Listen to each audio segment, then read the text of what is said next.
देख लीजिए। ठीक ठीक हो गया। गुड इवनिंग स्टूडेंट्स, हम लोग फिर से मुखातिब हुए हैं। द स्पीड के यूट्यूब चैनल पे आप लोगों का फिर से स्वागत है। मूल विधि का हमें आप लोगों के साथ फिर से शुरू करने का, संपर्क करने का, रूबरू करने का मौका मिला हुआ है। और जहां तक आप लोग सब लोग आ ही गए हैं, धीरे धीरे जल्दी से जल्दी आइए और चीजों को शुरू किया जाए। और जहां तक रही बात विगत चीजों में, मैंने आप लोगों को क्लास ली और मार्केट में आप देख ही रहे हैं यूट्यूब पे या अन्यथा बहुत सारे संस्थाओं ने अपनी अपनी प्रतिभाओं का प्रदर्शन किया जिनसे आप लोग रूबरू भी हुए होंगे। तो हर आदमी के पढ़ाने का ढंग अलग है, तरीका अलग है। और रही बात इसकी, जो लोग मुझसे जुड़े सब लोग जुड़े। और ये मैं आपको बस इतना आश्वासन देना है, मुझे दो तीन चीजें बड़ी स्पष्ट आप लोगों से बोलनी है। पहली चीज कि मैं आपको उन्हीं चीजों से रूबरू कराऊंगा और उसमें आपको कंसेप्ट क्लियर करके उन्हीं तक सीमित रखूंगा जहां तक आपके प्रश्नों से आपका संपर्क होना है एग्जाम के समय में। हम ये कहिए बहुत विस्तारित से लेके पढ़ाएं और बहुत से मतलब अगर जिस तरीके से यूपीएसआई में सिलेबस दिया गया है उस हिसाब से देखा जाए तो एक्टों का पूरा अंबार है। और उन एक्टों के अंबार को अगर आप करने लगे तो वास्तव में आपके पास आज नहीं कल नहीं, पूरी एक तरीके से आप साल 2 साल दे दीजिए तब पर भी आपका वो सिलेबस खत्म नहीं होगा। तो ऐसे समय में हमें क्या करना है, हमें सिर्फ अपने एग्जाम के पॉइंट ऑफ व्यू से मूल विधि को देखना है, एक चीज। और दूसरी चीज ये है कि उन्हीं एक्टों में हमें उन्हीं चीजों पे फोकस करना है जहां से प्रश्न आते हैं और जहां से प्रश्नों को आने की संभावना है। इतना मेरे ऊपर आपने विश्वास अभी तक किया, आगे भी मैं विश्वास करूंगा कि मैं जो बिखरा स्कैटर्ड है प्रोविजन यहां पर लॉ का, जो विधि का आपका जैसे उन्होंने दे दिया, बच्चों से संबंधित, समाज में दुर्बल वर्गों से संबंधित, महिलाओं से संबंधित अधिनियम, शब्द तो उन्होंने एक पिरोए लेकिन उसमें 6-6, 5-5, 8-8, 10-10 एक्ट हैं। तो क्या हमें उन्हें पूरा पढ़ना है? वास्तव में हमें उनमें से चयन करके आगे बढ़ना है। तो इसलिए मेरी स्ट्रेटजी आम लोगों से हटके है और मैं आपको सिर्फ इतना आश्वस्त करता हूं, क्योंकि आपको उसके अलावा यूपीएसआई के पेपरों के अन्य पेपरों के अलावा, अमूल विधि के अलावा आपको अन्य चीजों को पे से भी रूबरू होना है, maths, reasoning, English, GS, GK. और अगर आप सिर्फ इन्हीं पे एकदम डूब जाएंगे तो बाकी चीजों पे आपका नुकसान ना हो। तो इसलिए चेक एंड बैलेंस करके यही एक अनुभव है जो मुझे आपको पिरोना है और आपके विश्वास पे मुझे खरा उतरना है, उसी प्रकार जिस प्रकार मैं आप पे विश्वास किया हूं या आपने मेरे पे किया है। तो मैं उन्हीं टॉपिकों से आपको रूबरू कराऊंगा और एकदम शॉर्ट में लेते हुए बेहतरीन इस ढंग से कि वो एक बार अगर आप दिमाग में मन मस्तिष्क के साथ आप मेरे इस चैनल के साथ जुड़े हैं और आगामी जुड़े रहेंगे तो निश्चित तौर पे आप यह देखेंगे कि विगत पेपर भी उठा लीजिएगा तो वो प्रश्न आपको एकदम आसान से लगेंगे। तो मैंने इसके पहले जितनी भी क्लासेस ली थी आप लोगों की, और लोग आ भी गए हैं, बहुत है आप लोगों का इस YouTube चैनल पे बहुत बड़ा स्वागत है द स्पीड कोचिंग के।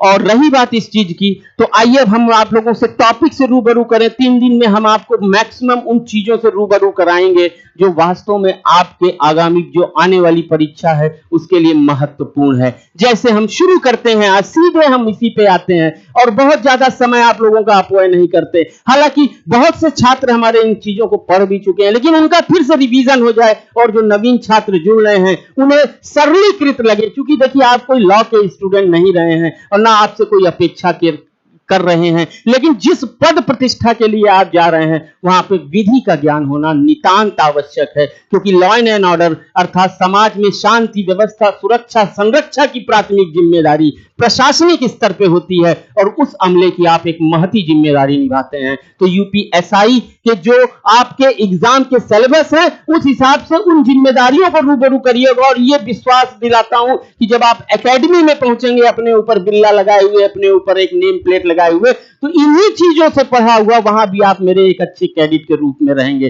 तो मैं टारगेट अंतिम लक्ष्य देख रहा हूं सिलेक्शन का। तो मुझे विश्वास है अगर आपने मेरा साथ दिया और मैंने आपका, दोनों लोगों के साथ संयुक्त प्रयास से, तो निश्चित तौर पे सिलेक्शन तो है ही है। और विधि में कितना हमें आपको वास्तव में देना है आपने मेरे ऊपर विश्वास किया तो उस विश्वास से मैं आप पे खरा उतरने का प्रयास करूंगा। मैं आपको बहुत ज्यादा लेके ना चल के सिर्फ उन्हीं क्षेत्रों में आपको रूबरू कराऊंगा जो वास्तव में प्रश्नों से संबंधित हैं और जो आने की संभावना है। आइए थोड़ा सा हम शुरू करते हैं। हमने आज आप लोगों ने विधि के क्षेत्र में देखा कि आपने देखा कि भारतीय दंड संहिता है, भारतीय दंड प्रक्रिया संहिता है, जिसके तहत आज हम आपको बताते हैं कि भारतीय दंड संहिता के संदर्भ में आखिर क्या कुछ चीजें हैं जो बेसिक चीजें हैं, जिन्हें मैं इस 3 दिन के आपके यूट्यूब के चैनल के माध्यम से द स्पीड कोचिंग के माध्यम से आप लोगों को ये आश्वस्त करा दूं और उनसे थोड़ा बहुत रूबरू करा दूं। उसके बाद हमारा बैच कंटिन्यू रहेगा और हमारा आपका साथ रहेगा, और तब तक मैं आपका साथ नहीं छोड़ूंगा जब तक मैं आपको एकेडमी में बना हुआ ना देख लूं। तो आइए शुरू करते हैं हम यहां से। जैसे हम कहते हैं अपराध, सिंपल सी बात, what is the offence? Offence क्या है, अपराध क्या है? निश्चित तौर पे राज्य क्या चाहता है, एकदम सिंपल से हृदय से बस सोचिए। यहां अभी आने की जरूरत ये कोई प्रश्न नहीं है, लेकिन जैसे ही आप आईपीसी पढ़ेंगे, जैसे ही आप सीआरपीसी से रूबरू होंगे, तैसे ही आप यह देखेंगे कि वास्तव में आखिर जिस चीज के लिए पढ़ रहे हैं, जो बेसिक चीज है, वह तो एक दिमाग में पहले आपके बढ़ जाए, एक तरीके से आपका खाका तैयार हो जाए, न्यू आप बना दीजिए। तो अपराध हुआ क्या? अपराध कुछ नहीं, सिंपल सी बात, राज्य में समाज, राज्य जो है समाज में रहने वाले अपने व्यक्तियों को नियंत्रित करता है, उन्हें एक सुव्यवस्थित करता है ताकि समाज में शांति व्यवस्था की स्थिति बनी रहे। शांति व्यवस्था, सुरक्षा, ये सारी चीजें ठीक ठाक ढंग से सुचारू रूप से चले और समाज विकसित हो, राष्ट्र विकसित हो। ऐसे समय में राज्य क्या करता है? एक नियमों की श्रृंखला बनाता है, क्योंकि देखिए हम मानव हैं, मानव जीवन की सबसे बड़ी खूबी क्या होती है? एक तरीके से उसे स्वतंत्रता बहुत प्रिय होती है। अगर सोचिए थोड़ी देर के लिए, इमेजिन, कल्पना कीजिए, परिकल्पना कीजिए कि हर व्यक्ति को अपने अपने हिसाब से सोचने का मौका दे दिया जाए, हर व्यक्ति को अपने अपने ढंग से जीवन यापन करने की सुविधा दे दी जाए, तो ऐसे समय में कोई व्यक्ति को कुछ चीजें पसंद होंगी, कोई चीज को, किसी व्यक्ति को कुछ। ऐसे समय में वास्तव में कोई भी सिस्टम सुचारू रूप से नहीं चल पाएगा। इसलिए राज्य कहता है हम एक नियमों की श्रृंखला बनाते हैं जो हर व्यक्ति को उसे पालित करना है, आपको चाहे अच्छा लगे चाहे बुरा लगे। क्यों? उसके पीछे उसका उद्देश्य, ऑब्जेक्ट क्या है? ताकि समाज एक प्रगतिशील रहे, समाज में शांति व्यवस्था सुरक्षा बनी रहे। इसलिए उसने एक नियमों की श्रृंखला बना दी, और इसी नियमों की श्रृंखला को जो व्यक्ति उल्लंघन करेगा, जो उसका ब्रीच करेगा, जो उस नियमों को नहीं मानेगा, वही नियम, वही क्या कहलाएगा? अपराध कहला देगा। तो विधि व्यवस्था में राज्य नियमों की जो श्रृंखला बनाता है ताकि समाज में शांति व्यवस्था सुरक्षा की स्थिति बरकरार रहे, ऐसे समय में उन नियमों की जो अवहेलना करता है, जो श्रृंखला बनाया और उसका उसने उल्लंघन किया, यही क्या कहलाया? यही अपराध कहला दिया। हमने एक चीज तो तय कर ली, अपराध। अब वास्तव में हम आपको कहां ले जा रहे हैं? हम आपको भारतीय दंड विधान, भारतीय दंड संहिता के लिए आज कुछ बातों से रूबरू कराएंगे। धारा 40 जो है भारतीय दंड संहिता की, कहती है, अपराध की परिभाषा देती है। तो पहला एक क्वेश्चन दिमाग में बैठ गया, अपराध आपने समझ लिया क्या चीज है? हम आपके घर में ही है, घर की व्यवस्था है, घर में आप रहते हैं, एक नियम कानून है। ऐसा नहीं जब चाहे आप गाना सुन रहे हैं, जब चाहे कहां घूम रहे हैं, जब चाहे जो कर रहे हैं। ऐसे समय में आप क्या करते हैं? सिंपल सा एक काम करते हैं कि जो एक नियम घर वालों ने बना दिया, सुबह जल्दी उठना, दोपहर का खाना खाना, उसी तरीके से उसको आप तोड़ेंगे तो घर वाले नाराज होंगे कि नहीं? सेम वही चीज अपराध है। घर के बॉस हमारे राष्ट्र राज्य है, उसने क्या किया? नियमों की एक श्रृंखला बना दी और कहा अब इसको पालन करना है, उसका उल्लंघन अपराध हो गया। और अपराध की परिभाषा भारतीय दंड संहिता में कहां दी गई है? वो धारा 40 में दी गई है। अब एक धारा 40 क्या कहती? कुछ नहीं, धारा 40 के अंदर हम आपको नहीं पढ़ा रहे हैं, आपको सिर्फ इतना पूछेगा कि भारतीय दंड विधान के अधीन अपराध की परिभाषा दी गई है, तो वो कौन सी धारा हो गई? धारा 40 हो गई। अब बेसिकली अपराध क्या है? तो हमने आपको एक चीज ऐसे बता दिया, राज्य नियमों की जो श्रृंखला बनाता है, उन नियमों क्यों बनाता है? फिर से अगला कारण, नियम की श्रृंखला बना रहा, क्यों बना रहा? क्योंकि समाज में शांति व्यवस्था सुरक्षा संरक्षा की स्थिति बनी रहे। ऐसे समय में वह क्या कर रहा है? ऐसे समय में वो कर क्या रहा है? ऐसे समय में वो कहता है कि हम इन नियमों की श्रृंखला का जो उल्लंघन आप करेंगे तो वह अपराध हो जाएगा। अपराध की परिभाषा भारतीय दंड संहिता में कहां दी गई है? भारतीय दंड संहिता में वो कहां दी गई है? वो धारा 40 में दी गई है। एक बात क्लियर हो गई। अगला हमारा प्रश्न आता है कि आखिर भारतीय दंड विधान है क्या?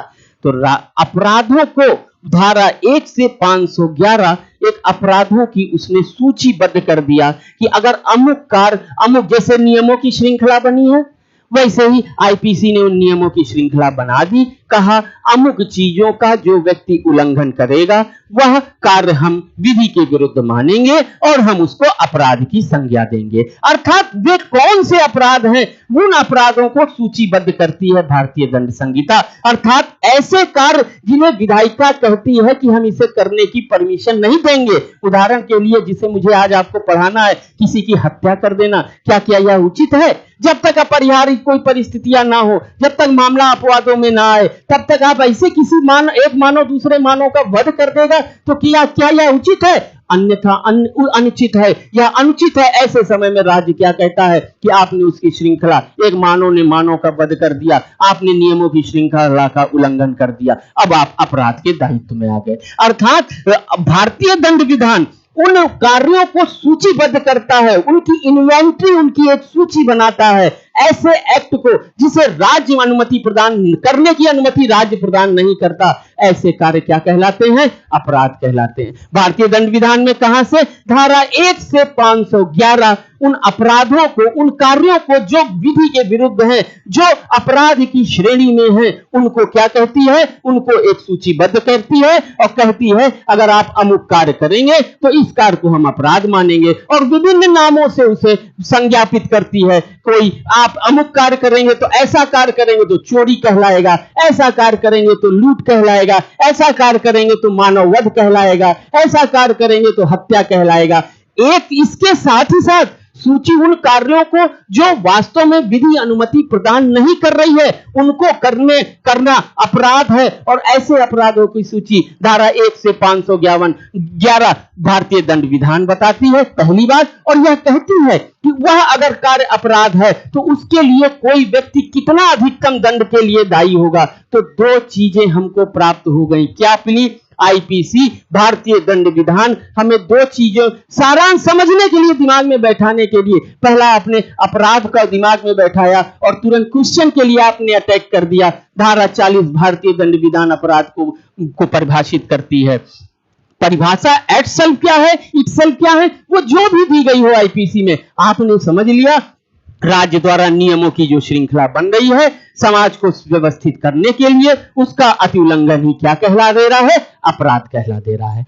धारा 40 भारतीय दंड विधान आईपीसी वो उसकी परिभाषा देती है। आखिर अब अगला स्टेप मैंने आपको आगे बढ़ने से पहले बताया, आखिर भारतीय दंड विधान आईपीसी इंडियन पेनल कोड क्या है? तो इंडियन पेनल कोड उन कार्यों को जिसे राज्य करने की अनुमति नहीं प्रदान करता, उन कार्यों को कहता है कि अगर कोई व्यक्ति करेगा तो उसे हम साधारण कार्य नहीं मान के उसको हम एक नाम देंगे अपराध। उन वे कार्य कौन कौन से हैं और उनके विभिन्न नाम क्या हैं, ये बात हमें 1 से 511 जो धाराएं दी गई हैं उनमें भारतीय दंड विधान में बताया गया है कि ऐसे कार्य करेंगे जो विधि अनुमति प्रदान नहीं करती और वह कार्य हम अपराध लेंगे। किस नाम से वो बताया गया है भारतीय दंड विधान में। तो मैं आप लोगों को ये देख रहा था और आप लोगों को क्लासेस का बारे में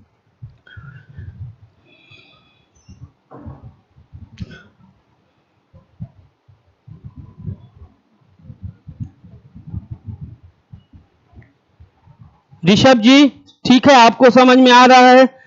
रवि कुमार अग्रहरी जी कुछ समझ नहीं आ रहा है सर, क्या दिक्कत हो रही है? आपको मैंने बताया, फिर से आप लगे रहिए। अभी तो मैंने सिर्फ आपको बेसिक चीजें बताई हैं, अभी तो आगे बढ़े भी नहीं हम।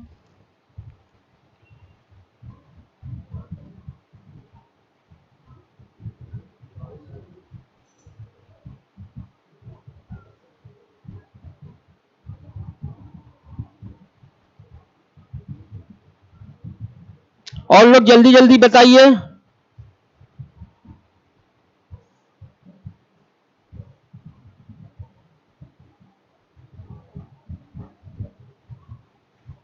कोई बात नहीं, प्रिया वर्मा जी ने बोला पॉलिटी बहुत हार्ड लगती है, कोई दिक्कत नहीं, मैं अपने स्तर से आप लोगों को बताने का प्रयास करूंगा। देखिए, मैंने फिर आपसे एक चीज आज जरूर मैं बोलूंगा, कंपटीशन का जो बेसिक फंडा है उसको समझिए।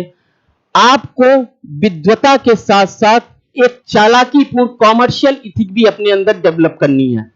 जैसे कहते हैं ना, मैं हमेशा एक एग्जाम्पल देता हूं आप लोगों को, आप जब खाना खाते हैं तो आप नींबू लेते हैं और दाल में नींबू अपने टेस्ट के अनुसार डालते हैं, जितनी जरूरत होती है उतना ही नींबू डालते हैं। ऐसा नहीं कि नींबू आपने खरीद लिया पूरा एक ही बार में आपने कर लिया, तो ना दाल का टेस्ट मिलेगा, सिर्फ खट्टा ही खट्टा मिलेगा। तो जितना एग्जाम में जरूरत है उस हिसाब आप तैयारी अपनी परिपूर्ण करिए, और जितनी जरूरत है एग्जामिनर की उतने क्वेश्चन पे आप अटैक करिए। और ये तभी संभव है जब आपका सिलेबस और आपको चीजें बेसिक से समझ में आएंगी। बहुत से छात्र ये हम लोगों का चौथा पांचवा बैच है, जो विगत जो हम लोगों ने एग्जाम आप लोगों का यूपीएसआई का तीसरा होगा ये, तो वो जो विगत बीता उसमें लोगों की एक समस्या बहुत आई। मैंने बहुत प्रयास किया कि धारा वो कुछ पूछ रहा है, आईपीसी की बजाय वो सीआरपीसी समझ रहे हैं और सीआरपीसी की बजाय आईपीसी। तो ये चीजें नहीं हो तो बेसिक चीजें यहीं से क्लियर हो जाएं।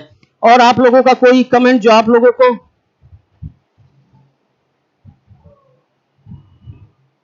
गुलाम रब्बानी जी पहले आप इधर आ जाइए, पॉलिटी की चिंता मत करिए, वो हमारी जिम्मेदारी है। आप जुड़े रहेंगे, निसंदेह विश्वास करेंगे तो वो भी आपको सरल लगेगी।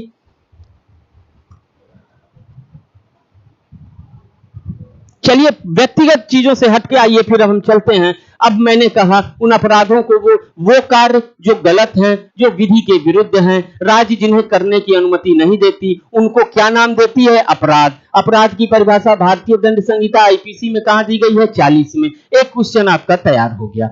दूसरा चीज हमने ये आपको बताया कि वो कितना है, वो किन किन नामों से है, समझने के लिए उदाहरण के लिए, भाई चोरी क्या है? गलत काम है ना, विधि उसे करने की परमिशन नहीं देती। वो क्या है कैसे अभी मैं बताऊंगा, लेकिन चोरी गलत काम है कि नहीं है? किसी की हत्या कर देना गलत काम है कि नहीं है? तो वह गलत काम किस रूप में आप कर रहे हैं, किस नाम से? वो आप किस नाम से बोल रहे हैं? अब आप वो आपने चोरी कर दिया। दूसरा, आपने किसी को मार डाला, तो मार डालने का कार्य क्या है? बिला वजह आप गए किसी को लिए और चाहे किसी भी माध्यम से, किसी भी अस्त्र शस्त्र से आपने किसी को जान ले ली, तो क्या आपको जान लेने की परमिशन है? नहीं है। वो हम किसी की जान ले लेना, हमने कह दिया मानव वध हो गया, वध कर दिया एक मानव ने।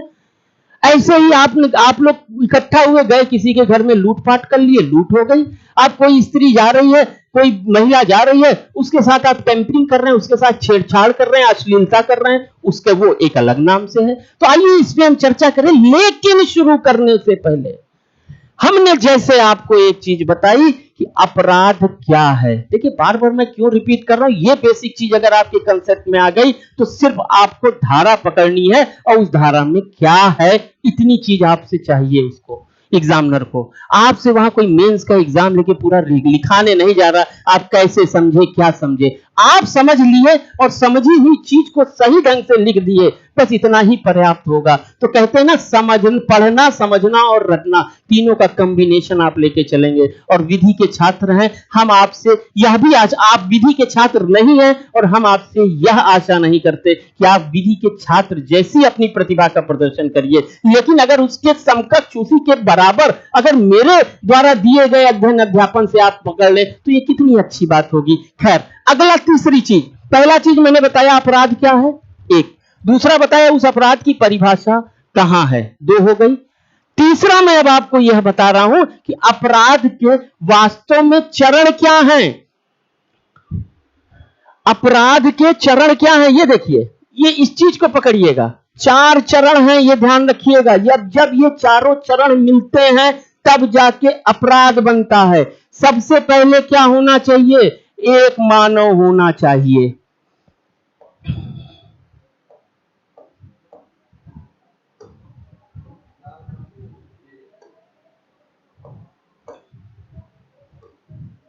सबसे पहले क्या होना चाहिए? एक मानव, एक इंसान होना चाहिए। उसके बाद उसका एक दुराशय, मतलब आशय बनाए, सोच बनाए। सोच कैसी बना रहा है? गंदी सोच। साधारण सोच, आशय बनाना, कोई चीज सोचना, सिंपल सा बस समझ लीजिए आशय रखना।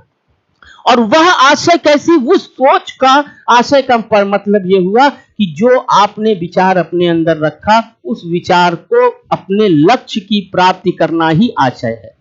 अब ये आशय अच्छा भी हो सकता है और ये आशय खराब भी हो सकता है। आप यूपीएसआई में बैठ रहे हैं, उसके लिए आप तैयारी कर रहे हैं, ये आपका आशय हुआ, और उसके लिए आप मेहनत कर रहे हैं उस लक्ष्य को प्राप्त करने के लिए।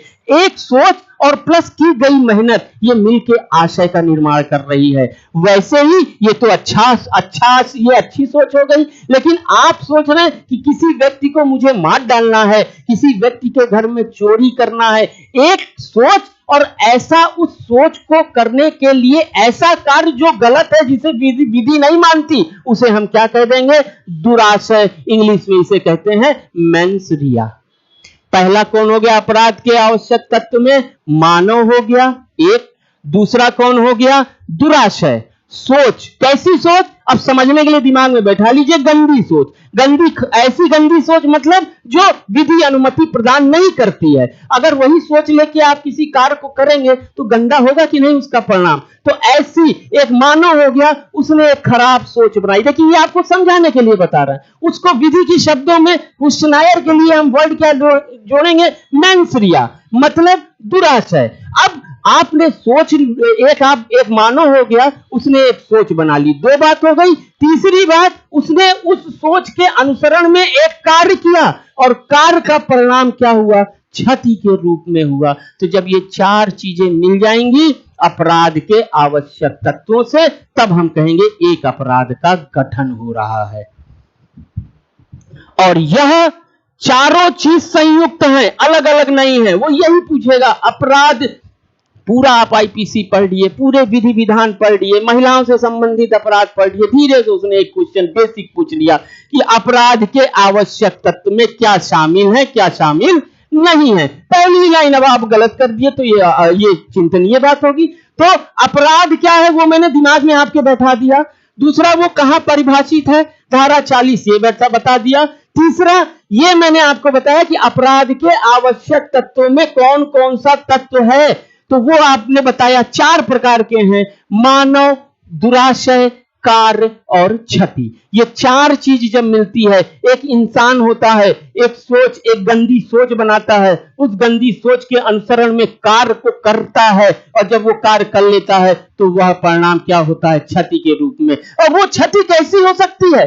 शारीरिक हो सकती है, मानसिक हो सकती है, संपत्ति की हो सकती है, आर्थिक हो सकती है, हो रही है लेकिन क्षति किसी व्यक्ति को। अर्थात एक व्यक्ति ने सोचा कि चलो 4 बीच समाज में बैठे हैं, आपका मित्र बैठा हुआ है और आप एक की अच्छी जगह पे बैठे हैं, मैंने ये सोचा कि आज आपको अपमानित करना है। और उस अपमानित, देखिए, एक मानव हुआ, मैं हुआ, मैंने सोच क्या बनाई? अपमानित करना है। किसको? आपको। ये सोच लेके मैं गया और मैंने कुछ अपशब्द बोले भरी समाज में, जिससे आप लज्जित हुए, तो ये क्या हो गया? एक अपराध हो गया। क्षति हुई, कैसी हुई? मानसिक हुई, आपकी ख्याति की क्षति हुई। ये क्या हो गया? ये मिलके चारों तत्व मिलके एक अपराध बनाया, जिसे कहते हैं मानहानि, डेफेमेशन। ऐसे ही एक मानव है, उसने अब एग्जाम्पल देखिए, ये चाहता है कि बी की हत्या कर दें, अभी चाह रहा। मानव ने एक सोच बनाई, सोच बनाने के बाद उसने क्या किया? मानव हुआ मैं, एक मानव हुआ, उसने एक सोच क्या बनाई कि बी को मारना है। अब ये सोच खराब है ना? विधि या क्या प्रभु भी या कोई विधि हिंदुस्तान क्या विश्व की क्या ये कहती है एक व्यक्ति दूसरे व्यक्ति की हत्या कर दे? नहीं ना। तो ये गलत है ना। विधि आपको परमिशन नहीं देती, धर्म संस्कार, धर्म रूढ़ी प्रथाएं आपको परमिशन नहीं देता कि आप कौन होते हैं किसी को मार डालने के लिए। लेकिन आपने तो सोच बना ली। कैसी सोच बना ली? गलत सोच बना ली। दुराशय से युक्त हो गए, मेंस-रिया आपने बना लिया। अब उसके लिए आपने कार्य किया, आप इंतजार कर रहे हैं, जैसे ही निकला तैसे आपने एक पिस्टल से गोली मार दी, और गोली मारने के परिणाम स्वरूप वो क्या हो गया? मर गया। तो मानव, दुराशय, कार्य और क्षति, ये 4 आवश्यक तत्व हैं जो संयुक्त रूप से जुड़े हुए हैं। और ये एक क्वेश्चन, 3 क्वेश्चन देखिए आपके तुरंत तैयार हुए। अपराध क्या है? अपराध के आवश्यक तत्व क्या हैं? अपराध के आवश्यक चरण क्या हैं? वो आवश्यक तत्व क्या है? अब अगला, चरण क्या है? अपराध के दो चीज, अपराध के आवश्यक तत्व, ये अपराध हो गया, इसके आवश्यक तत्व, एसेंशियल एलिमेंट ऑफ ऑफेंस, आवश्यक तत्व एक चीज, और दूसरा चरण, स्टेप, कितने स्टेप में कंप्लीट होता है। जैसे आप यूपीएसआई में एग्जाम देने जा रहे हैं, आपको यूपीएसआई बनना है, तो कई चरणों में है। प्रथम चरण, आपने फॉर्म भरा, एक इंसान हुए, आपने एक सोच बनाई, क्या कि विभिन्न प्रकार की परीक्षाएं हैं, उनमें हमें कौन सा देना है, यूपीएसआई। एक सोच बनाई, उस सोच के अनुसरण में आपने तैयारी शुरू की, क्या की, एग्जाम के लिए कोचिंग पढ़ना शुरू किया, फॉर्म भरना शुरू किया, फॉर्म भर दिया और तैयारी शुरू कर दी। जैसे ही एग्जाम की डेट आई, तैसे ही आपने उसमें एंट्री कर गए और आपने फॉर्म को जो फॉर्म भरे थे उसके अनुसरण में आपने एग्जाम दे दिया, और जैसे ही एग्जाम आपने दिया तैसे ही आपका रिजल्ट आ गया, now you are finally selected. 4 चरण हुए कि नहीं हुए? पहली बात, सोच बनाई आपने, यूपीएसआई हमें भरना है। दूसरा, आपने क्या तय किया कि इस एग्जाम में तैयारी करनी है। तीसरा, उसके लिए आपने प्रयत्न किया। और चौथा, प्रयत्न मतलब उसका उस एसआई बनने के लिए आपने एग्जाम दिया, यही कह लीजिए ये प्रयत्न तो हुआ, और अंत में आपका परिणाम आ गया। वैसे ही अपराध के जो चरण हैं वो कितने हैं? एक अपराध कितने चरणों से होता है? तो देखिए, वो ये कहता है,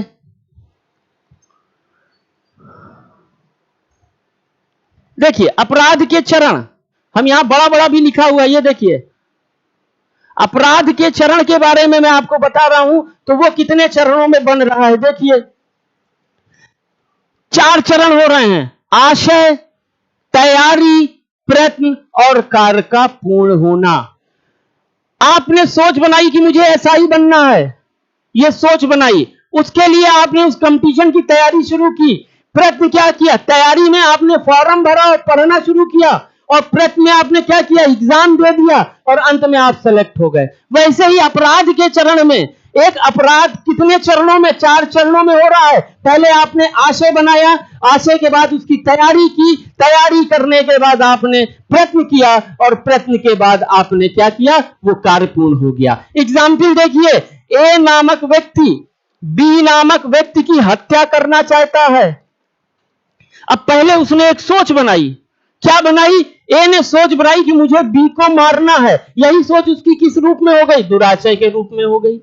आशय किस में कन्वर्ट हो गया? दुराशय में। अब ये सोच जब बना ली, सोच बनाने के बाद उसने क्या किया? संसाधनों को जुटाना शुरू किया। कैसे मारेंगे? ना बड़ा बलशाली है, 6 फुट का आदमी, 7 फुट का, 6.5 फुट का आदमी है, हम ऐसे तो मार नहीं पाएंगे, तो पिस्टल लेते हैं। पिस्टल नहीं मिल पाई तो उन्हें कहीं से कट्टा मिल गया, देसी कट्टा मिल गया। अब इकट्ठा किया उन्होंने रुपए पैसे, क्या है? तैयारी ही तो है। फिर वाच करने लगे, तैयारी उसकी रेकी करने लगे, कब निकले और कब सुनसान में पाऊं और उसे मार दूं। तो कहने का मतलब, जहां पे तैयारी खत्म हो रही है वहीं पे क्या शुरू हो जा रहा है? प्रयत्न। स्टेप वाइज चलिए। अभी तक ये 2 चरण जो हैं, पहला और दूसरा, आशय और तैयारी, मुझे आप ए ने यह सोचा कि मुझे बी को मारना है, और उसके लिए उसने पिस्टल भी ले ली। अभी तक कोई अपराध नहीं हुआ और ना ही व्यक्ति दंडित होगा। लेकिन जैसे ही तैयारी खत्म हुई और प्रयत्न की दिशा में आगे बढ़ गए, अर्थात यदि प्रयत्न को रोका, उस तैयारी के उपरांत किए जाने वाले प्रयत्न को अगर रोका ना गया, तो परिणाम क्या होगा? कार्य पूर्ण हो जाएगा, बी की हत्या हो जाएगी। अब यहीं पे देखिए, ए ने सोच बनाई कि मुझको बी की हत्या करनी है, पहला। दूसरा, उसने क्या किया? तत्काल ही उसने उसकी तैयारी की, देसी कट्टा, पिस्टल कहीं से लेके उसने व्यवस्था कर ली। तीसरा, वो वाच करने लगा। जैसे ही ए को उसने बी को सुनसान पाया, तैसे ही वो उसके सामने गया और पिस्टल तान दी। इसका मतलब तैयारी जहां पूर्ण हुई वहीं क्या हो गया? प्रयत्न शुरू हो गया। अब जैसे ही उसने पिस्टल तानी, अब पिस्टल चले ना चले, इवन वह दंड का भागी हो जाएगा। अर्थात प्रयत्न कहां कंप्लीट हो, जैसे ही प्रयत्न उसने किया और उसने एक फायर शूट कर दिया और बी की मृत्यु हो गई। तो कहने का मतलब जो चरण हैं उन चरणों में दो चरण तो अभी स्वतः दंडनीय नहीं है, कोई अपराध नहीं हुआ, लेकिन जैसे ही तीसरे चरण में हम एंट्री कर जाते हैं तैसे ही अपराध का सृजन हो जाता है। भलो वेदर वर्क पेनाल्टी मेट हो ना हो, अर्थात कार्य पूर्ण हो ना हो। अब पूर्ण हो जाएगा तो ज्यादा दंड देंगे, पूर्ण नहीं हुआ तो कम दंड देंगे, इतना ही बस अंतर रहेगा। लेकिन कहने का मतलब कि आशय और तैयारी तक कोई अपराध अभी नहीं हुआ, लेकिन जैसे ही चरणों की बात मैं कर रहा हूं और जैसे ही प्रयत्न होता है, और अगर प्रयत्न अर्थात प्रयत्न को ना रोका गया तो परिणाम क्या होगा, कार्य पूर्ण हो जाना। तो अर्थात अपराध के चौथी चीज आपको मिली। पहला हमने अपराध बताया, दूसरा हमने उसकी धारा बताई, तीसरा हमने आपको यह बताया कि अपराध के आवश्यक तत्व क्या हैं, और चौथा हमने आपको यह बताया कि अपराध के चरण क्या हैं। अब बताइए, थोड़ा सा आप लोगों का भी देख लें।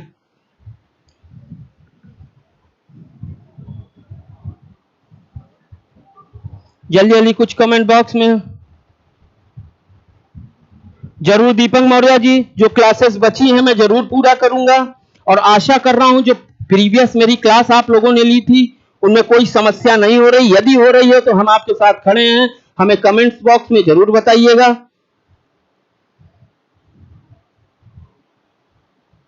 और जल्दी से बताइए।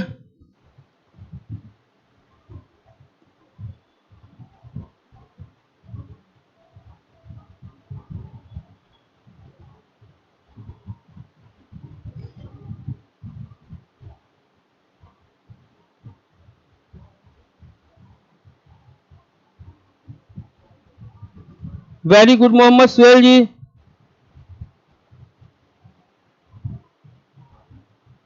Very good. तो चार चीजें आपको क्लियर हो गई। आइए अब हम चलते हैं, एक बड़ा इंपॉर्टेंट आप लोगों को आज एक क्लास हम आपको बता रहे हैं इंपॉर्टेंट अपराध के बारे में। वो अपराध है चोरी, लूट, उद्यापन, डकैती और मानव वध और हत्या। बहुत ही इंपॉर्टेंट टॉपिक है, और जो आप लोगों को वास्तव में बहुत लोगों ने से आप लोगों ने पढ़ा भी होगा, आखिर मर्डर क्या है, कल्पेबल होमोसाइड क्या है। लेकिन थोड़ी सी चीज हम अभी बची है मेंस रिया के बारे में, अगर वो मैं आपको बता दूं तो आपने यह देखा।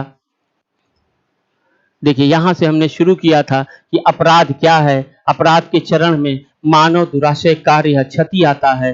तीसरा हमने नोट बना दिया, अपराध की परिभाषा आईपीसी की धारा 40 में दी गई है। फिर हमने एक चीज ध्यान रखिएगा, ये लाइन बड़ी इंपॉर्टेंट है, अपराध भावना या मेंसरिया या जिसे दुराशय कहते हैं, इसका अभिप्राय होता है दोषी मस्तिष्क का होना। अब सिंपल सी बात है, आशय बना लिया आपने, अच्छा आशय है स्वस्थ मस्तिष्क, खराब आशय है तो दूषित मस्तिष्क। दूषित मस्तिष्क ही क्या कहलाएगा, मेंसरिया। एक दिमाग में बैठा लिया। हमने आपको क्या बताया, ऐसा दूषित मस्तिष्क जो एरोनियस माइंड जो क्या कर रहा है, वो कह रहा ऐसा कार्य करो जिसे विधि परमिशन नहीं देती। तो इतने बड़े हम आप लंबरदार नहीं है कि विधि और सत्ता को चुनौती दें। ऐसे समय में क्या है, वो दूषित मस्तिष्क से अगर आपने कोई कार्य कर दिया तो निश्चित तौर पे आप दंड के भागी होंगे। तो उसी दूषित मस्तिष्क को हमने क्या किया, मेंसरिया। और ये ध्यान रखिएगा, कोई भी कार्य स्वयं में अपराध नहीं होता जब तक कि दूषित मस्तिष्क से वह ना किया जाए। अब अगला हम आते हैं इसके बाद,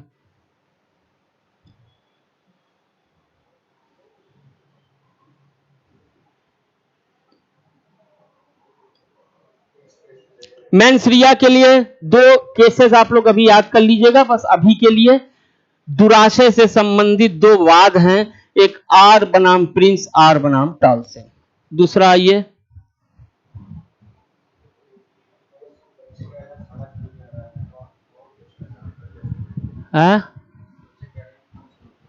देख लेते मैं।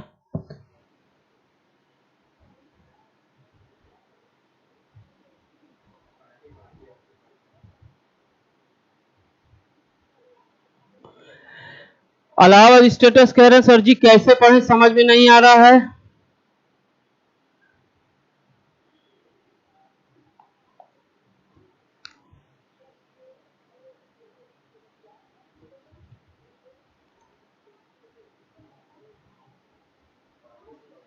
हाँ, चलिए आइए अगला, आइए हम आप लोगों को सिर्फ ये चीज बता रहे हैं कि आईपीसी के बारे में अपराध क्या चीज होती है। अब उस अपराध में हम आज आपको लेके चलते हैं सबसे पहले, जिसमें मानववध और हत्या और बलात्कार के बारे में होता है। तो जिसमें आइए हम इस चीज को चर्चा करें, जिसको हम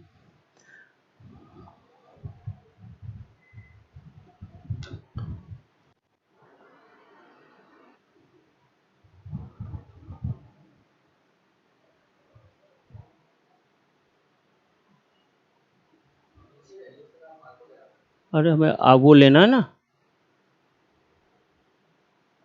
आइए पहले हम एक चर्चा ये कर लें, प्रकृति के विरुद्ध अपराध, जो काफी इंपॉर्टेंट इस समय टॉपिक है, जो आपके पास आना भी है। अभी हाल में ही माननीय उच्चतम न्यायालय ने एक धारा 377 आईपीसी के बारे में बताया, उस पर बड़ी चर्चा हुई और बड़ा विवाद हुआ। ऐसे समाज के वर्ग जो कैसे थे, जो प्रकृति के विरुद्ध काम तृष्णा, प्रकृति के विरुद्ध सेक्सुअल इंटरकोर्स करते थे पशु के साथ या अन्यथा, उन लोगों को वो धारा 377 दंडित करती है। धारा 377 आईपीसी ये प्रावधानित करती है कि जो कोई किसी पुरुष, स्त्री या जीव जंतु के साथ प्रकृति की व्यवस्था के विरुद्ध स्वेच्छया इंद्रिय भोग करेगा, उसे हम दंडित करेंगे। पहले तो ये दंड क्या है, आजीवन कारावास या जो भी हो, उस दंड पे हम चर्चा नहीं कर रहे हैं। सिंपल सा एक धारा अपराध को बताती है, वो धारा 377 है, जो कहती है कि जो कोई व्यक्ति क्या कर रहा, कोई पुरुष, कोई स्त्री के या जीव जंतु के साथ ऐसा स्वेच्छीय, ऐसा इंद्रिय भोग कर रहा है जो कैसा है, जो प्रकृति के विरुद्ध है, तो हम ऐसे मामले को अपराध घोषित करेंगे।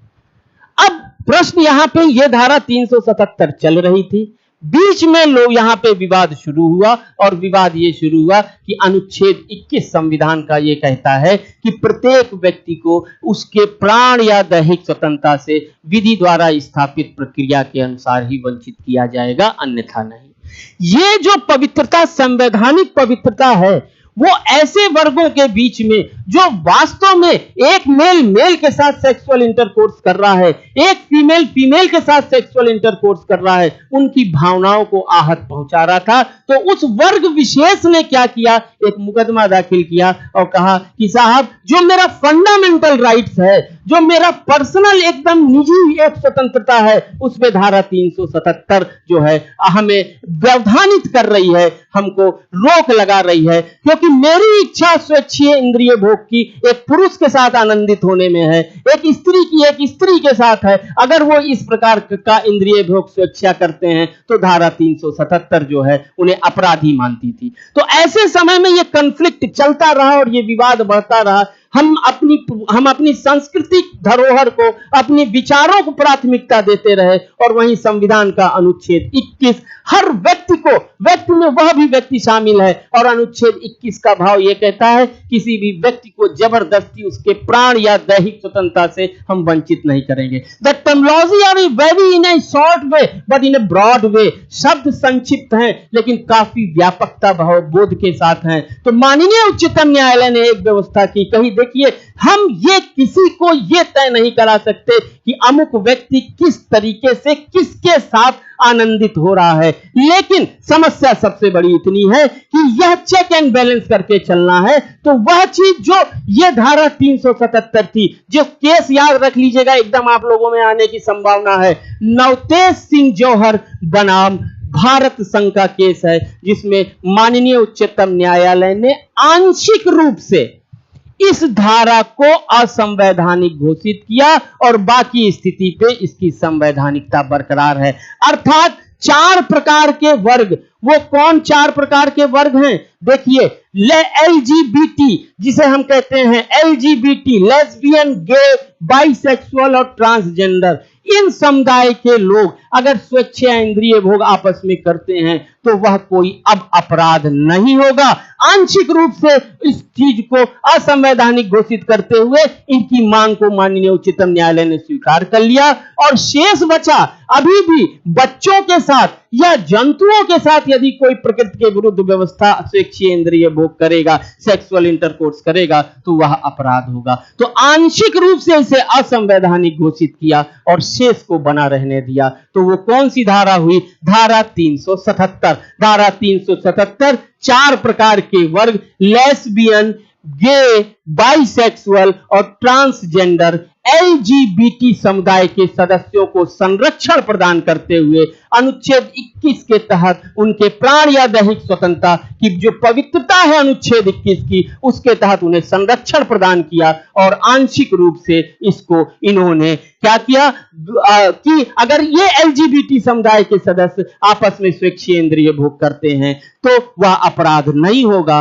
अर्थात धारा 377 का वह पार्ट कि कोई भी व्यक्ति किसी पुरुष, महिला या जीव जंतु के साथ करेगा, इसको आंशिक रूप से असंवैधानिक घोषित किया। और शेष को अभी भी बरकरार है कि जो कोई व्यक्ति बच्चों के साथ या जीव जंतु के साथ स्वेच्छा प्रकृति व्यवस्था के विरुद्ध स्वेच्छीय इंद्रिय भोग करेगा वह दंडनीय होगा। लेकिन अब ये एलजीबीटी समुदाय के लोग नहीं होंगे। इस प्रकार ये कौन सा मामला था? नवतेज सिंह जौहर वर्सेस भारत संघ का मामला, क्योंकि आपके यहाँ केस लॉ भी पूछा जाएगा, तो इसलिए एक केस लॉ एकदम तैयार कर लीजिए। चलिए बताइए, आप लोगों को कुछ आया?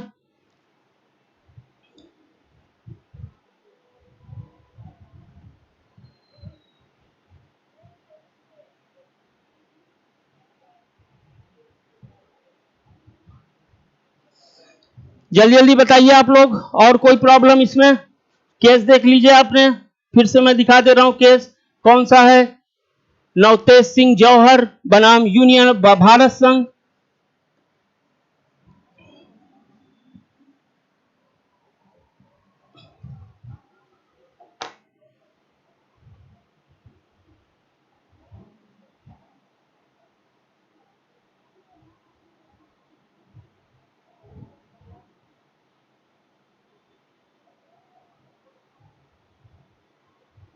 ठीक है मोहम्मद सोहेल जी।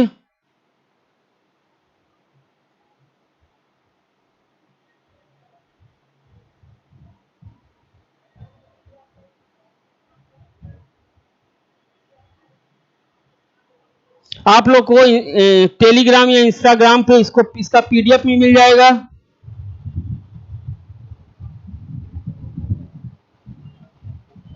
जरूर मिलेगा सत्यपाल जी।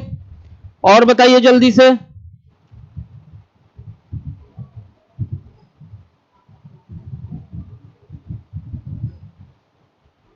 आइए अब अगला हम लोग शुरू करते हैं।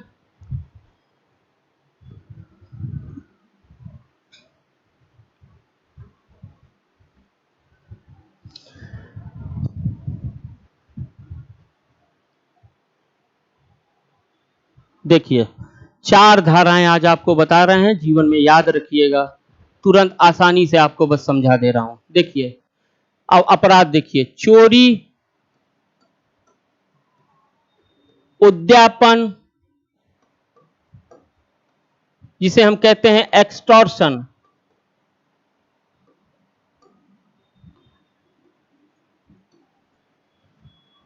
लूट और डकैती, ये 4 हम लोगों को अपराध पढ़ने हैं आज। और एक अपराध बस आप पढ़ लीजिएगा, आपके सारे अपराध क्लियर हो जाएंगे।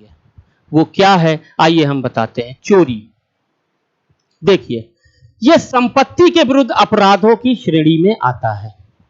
संपत्ति के 2 प्रकार के अपराध जो विस्तृत रूप में हैं, एक मानव शरीर को प्रभावित करने वाले अपराध और दूसरा संपत्ति को के विरुद्ध अपराध जो भारतीय दंड विधान में दिए गए हैं, इंडियन पेनल कोड में, जिसमें से धारा 378 ये किसके बारे में है? चोरी के बारे में है। और उसके लिए दंड कहां पे दिया गया है? दंड आपको दिया गया है 379 में। लेकिन ये जो जितनी भी धाराएं हमने आपको जितने भी अपराध बताए, चोरी, लूट, डकैती, उद्यापन, एक्सटॉर्शन, जिसे अगर आप लोगों को शब्दों में उद्यापन अपराध में आप लोगों को कठिनाई हो रही है तो दिमाग में बैठा लीजिए, ब्लैकमेलिंग जिसे ब्लैकमेल करना कहते हैं, इंग्लिश लॉ इसे ब्लैकमेलिंग शब्द बोलती है, और इंडियन लॉ एक्सटॉर्शन जिसे उद्यापन अपराध घोषित करता है। अब अगली चीज है कि ये एक पूछ बस पकड़ा जाए, 1.1 अपराध पकड़ लिया जाए, बाकी सारे अपराध अपने आप, 3 अपराध आपके अपने आप क्लियर हो जाएंगे। जैसे पहली बात, चोरी का अपराध किस धारा में परिभाषित है, तो उसके लिए धारा 378 चोरी के अपराध के बारे में है। अगला, उसके लिए दंड कहां पे है, उसके लिए धारा 379 दंड है। हम आपको उतना ही बता रहे हैं जितना एग्जाम के पॉइंट ऑफ व्यू से है, इसलिए दंड आपको नहीं बता रहे कि कितना है। वैसे जान लीजिए मैक्सिमम 3 साल है, लेकिन आपको इस पे नहीं जाना, बस इतना ध्यान रखना है कि धारा में, किस धारा में परिभाषा चोरी की दी गई है और किस धारा में उसका दंड दिया गया है। अब चोरी का अपराध क्या है, इसको आइए, हमेशा चोरी का अपराध जो है वो संपत्ति के विरुद्ध होगा, और कैसी संपत्ति होगी, चल संपत्ति। संपत्ति हमेशा 2 प्रकार की होती है, एक चल होती है, एक अचल होती है, एक मूवेबल होती है, एक इमूवेबल होती है। ऐसी संपत्ति जो स्थानांतरित नहीं की जाए, जैसे मकान हो गए, जमीन हो गए, ये अचल संपत्ति होती है। और ऐसी संपत्ति जो चलायमान है, जो चलती रहे, वो क्या होती है, वो चल संपत्ति होती है। तो चोरी का अपराध हमेशा किस संपत्ति के विरुद्ध होगा, चल संपत्ति के विरुद्ध। अब चोरी के अपराध के लिए आवश्यक तत्व क्या है, बस इस चीज को सबसे पहले हम एक एग्जाम्पल आपको दे दें। हम ये कह रहे हैं कि ए नामक व्यक्ति बी नामक व्यक्ति के पास एक मोबाइल है।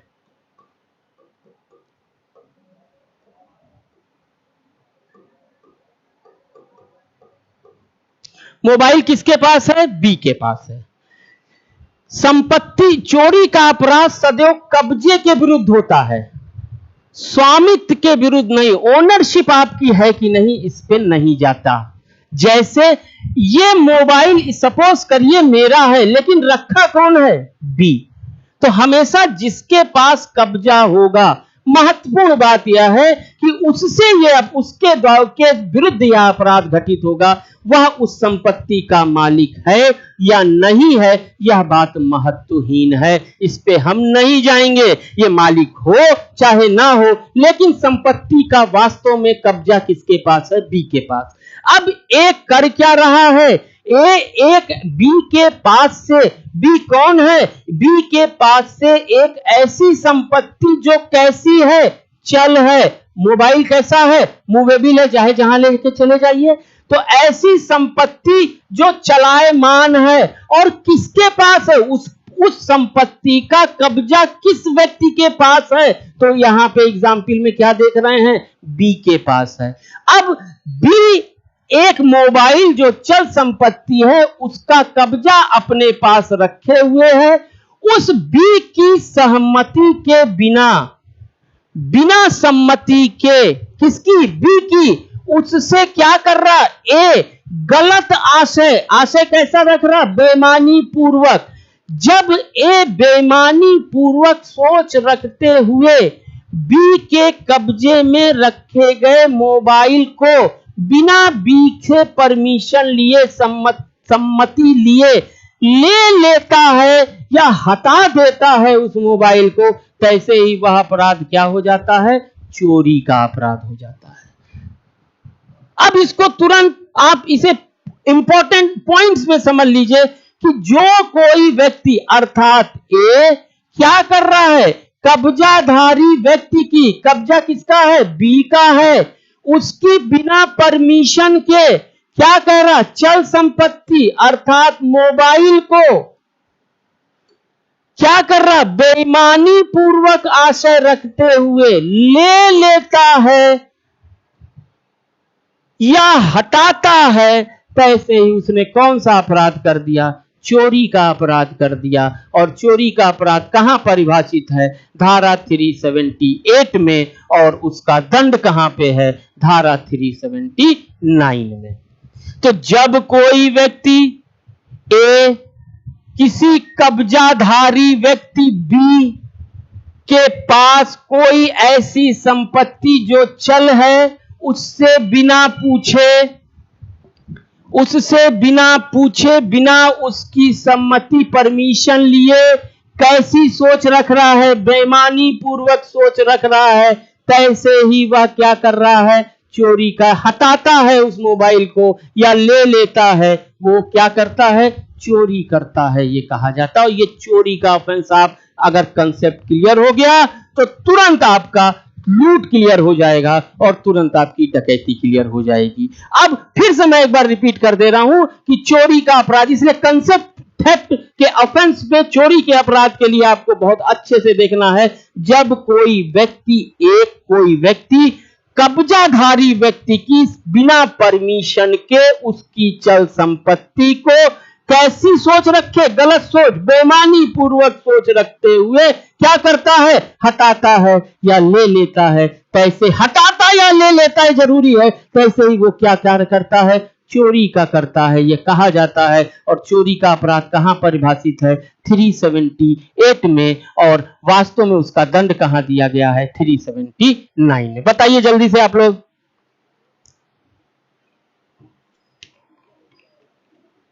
जल्दी से बताइए।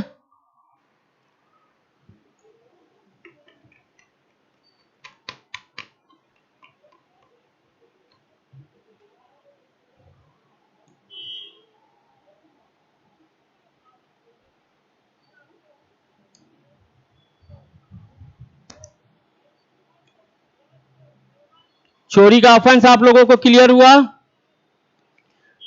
जल्दी जल्दी बताइए।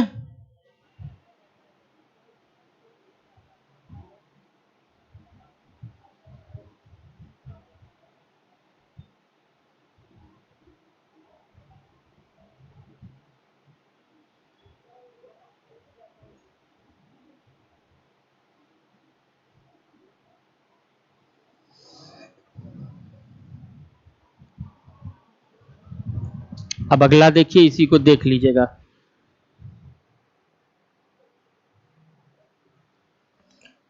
आप लोगों को चोरी का ऑफेंस क्लियर हो गया है, जहां तक मैं आशा कर रहा हूं आप लोगों के कमेंट्स बॉक्स में भी आ रहा है।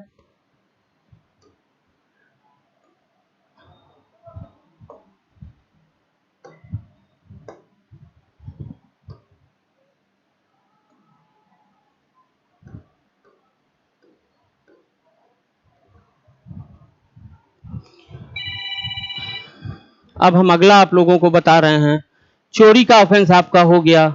अब देखिए, अब हम आ रहे हैं कौन सा अपराध बताने। चोरी का आपने ऑफेंस पकड़ लिया, अब हम आपको बताना है हमको लूट का अपराध, जिसे हम कहते हैं रॉबरी।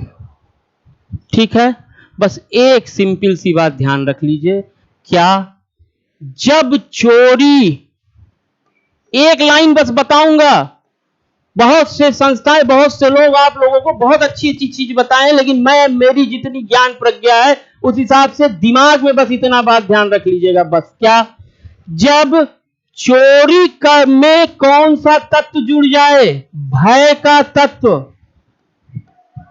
थ्रेट का एलिमेंट्स जुड़ जाता है चोरी करने में, चोरी करते समय या चोरी के दौरान, कौन सा, अर्थात चोरी जब डरा के की जाए तो यही अपराध क्या बन जाएगा, लूट हो जाएगा।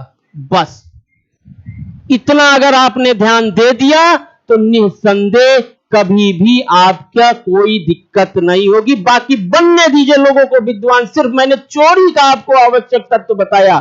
चोरी क्या है, जब किसी व्यक्ति की, ऐसा वह एक व्यक्ति दूसरे व्यक्ति की क्या कर रहा है, चल संपत्ति को क्या करता है, बेईमानी पूर्वक आशय रखते हुए ले लेता है या हटाता है बिना उससे पूछे, तैसे ही वो कौन सा अपराध करता है, चोरी का अपराध करता है।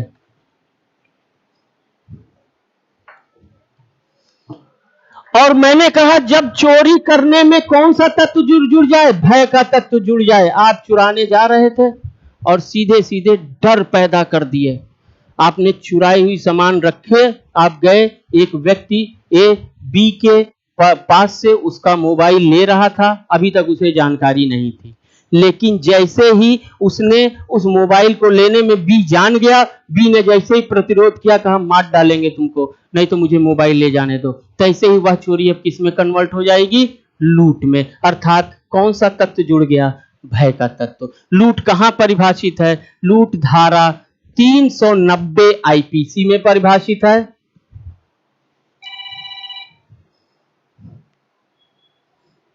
इसका परिभाषा कहां दी गई? देखिए, इसको बस यही पूछेगा आपसे और कुछ नहीं। परिभाषा कहां दी गई है? 390 में। दंड कहां दिया गया है?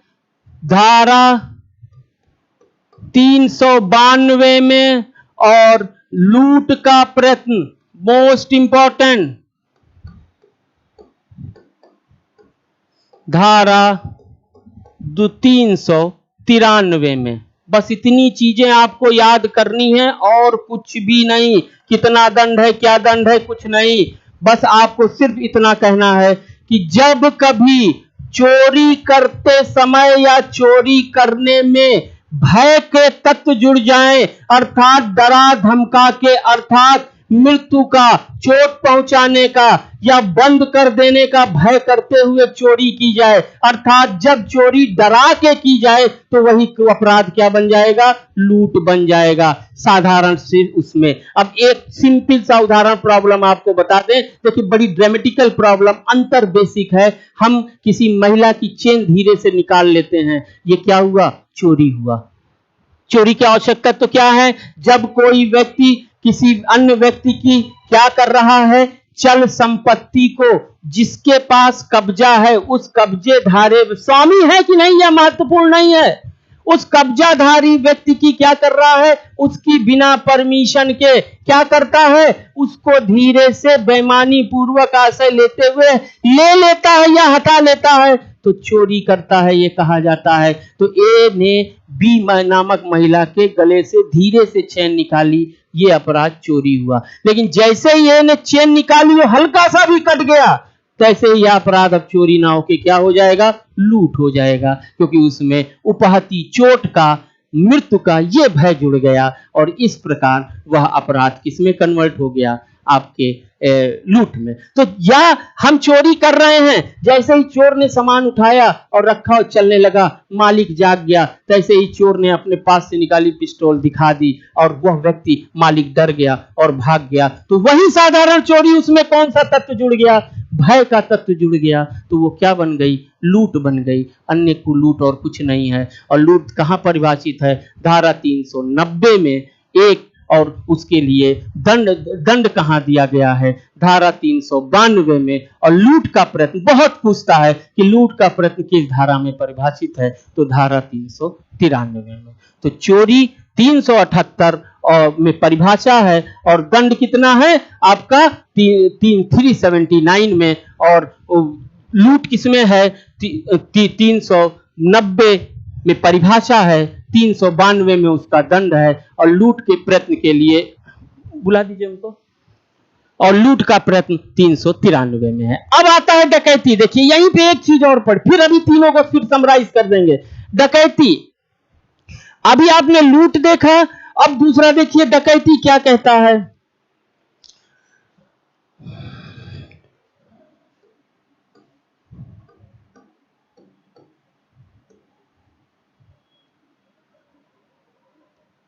सबसे पहले ये जान लीजिए इसकी परिभाषा कहां दी गई है डकैती की। डकैती की परिभाषा दी गई है धारा 391 में, और डकैती का दंड दिया गया है धारा 395 में। दो चीज पहले आपने क्लियर की, चोरी, लूट, डकैती, तीनों का वो कहां से उसकी ओरिजिन हो रही है? चोरी से हो रही है। चोरी क्या है? जब कोई व्यक्ति किसी कब्जेधारी व्यक्ति की बिना परमिशन, सम्मति के, उसकी बिना जानकारी लिए, बिना उसकी सम्मति के क्या करता है? कोई चल संपत्ति बेईमानी पूर्वक आशय रखते हुए ले लेता है या हटाता है, तो वह चोरी करता है, ये कहा जाता है। परिभाषा 378 में है, और दंड कहां है? 379 में। लूट, जब चोरी करने में या चोरी का सामान प्राप्त करने में या चोरी के समय क्या है? भय का तत्व, अर्थात डरा धमका के जब चोरी की जाती है तो वही क्या बन जाती है? लूट। लूट कहां परिभाषित है? 390 में। 390 में। दंड कहां पे है? 392 में। और चोरी लूट का प्रयत्न, हमेशा ध्यान रखिएगा, मोस्ट इंपॉर्टेंट पूछेगा जरूर, ये लूट का प्रयत्न कहां है? 393 में। अब डकैती क्या है? सिंपल सी एक लाइन में, क्या? जब यह लूट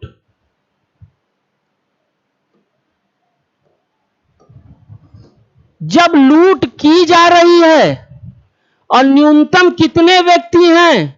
मिनिमम पर्सन 5 या 5 से अधिक, अर्थात जब 5 या 5 से अधिक व्यक्ति मिलकर लूट करते हैं तो वह अब लूट ना होके क्या कहलाएगी? डकैती करते हैं।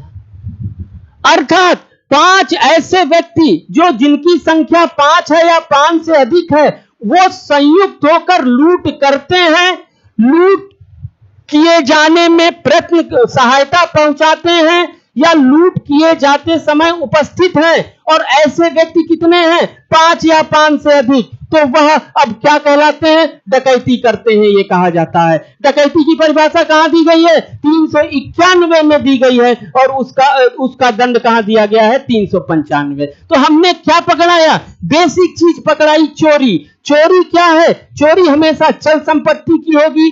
जिसके पास वह चल संपत्ति है उसकी बिना पूछे, उसकी बिना सम्मति के, अर्थात कब्जाधारी व्यक्ति की सम्मति के बिना वह चल संपत्ति कोई व्यक्ति बेईमानी पूर्वक आशय रखते हुए ले लेता है, हटा लेता है। और साधारण शब्दों में बिना पूछे, हम आपकी कोई चीज बिना पूछे ले लेते हैं, लेकिन आशय कैसा है, मेरी सोच कैसी है?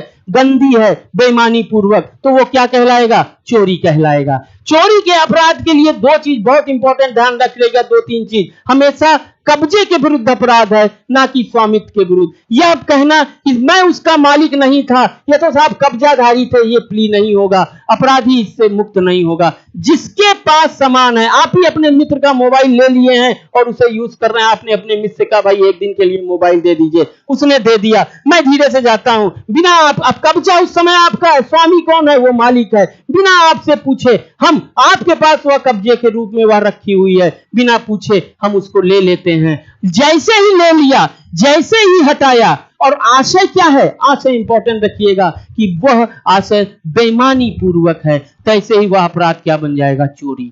एक कहां परिभाषित है? 378 में। दंड कहां है? 379 में।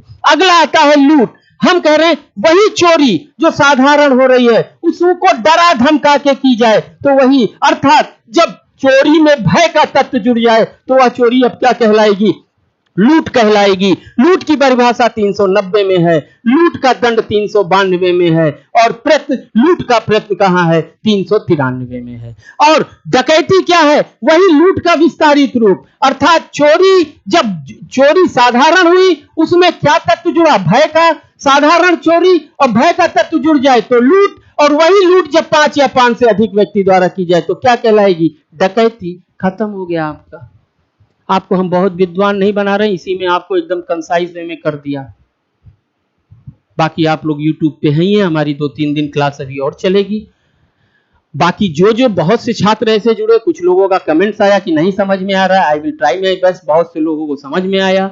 आप लोग ऐसे ही जुड़े रहिए, आगामी फिर हम लोग जुड़ेंगे और फिर उसी बाद क्लास स्टार्ट होगी। कल हम लोग बलात्कार और आपका मानववध और हत्या और सीआरपीसी के कुछ इंपॉर्टेंट टॉपिक में पे चर्चा हम करेंगे। उसके पश्चात आपको निश्चित तौर पे जो 2-3 अधिनियम ऐसे हैं जो समाज में दुर्बल व्यक्तियों को सुरक्षित और संरक्षित करते हैं, जैसे अनुसूचित जाति जनजाति अधिनियम, महिलाओं से संबंधित अधिनियम, बच्चों की सुरक्षा संरक्षा से अधिनियम। निश्चित तौर पे जब तक हमारे ये 3 दिन का डेमो है, आप एग्जाम दे के आइएगा। एक चीज आज चैलेंज करके दे रहा हूं, विश्वास मानिएगा आपका काफी क्वेश्चन इन्हीं में छुपा हुआ है। जरूरत है समझने की। अभी तो मैं, चूंकि मुझे ये समय मिला है अपना डेमो देने का, लेकिन आगामी समय में जब हमारी रेगुलर क्लास होगी तो इन्हीं पे फुल विस्तृत चर्चा होगी और आराम से आप उसे समझिएगा। लेकिन इतना मैं जरूर आश्वस्त कर दूं, देखिए मैं एक प्रैक्टिस में भी हूं और बाकी विधि के क्षेत्र में मेरे जुडिशरी के भी क्लासेस चलते हैं, उनका वो अनुभव लेके मैं परमार्जित रूप में आपको देना इसलिए चाहता हूं।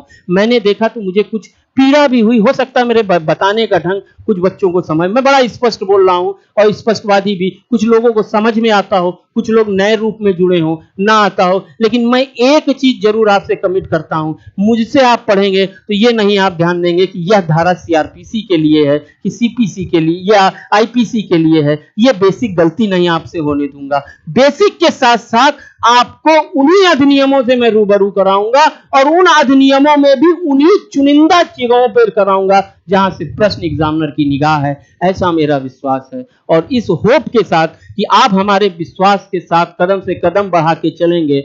All the best. फिर हमारी आपकी कल मुलाकात होगी। Have a good day.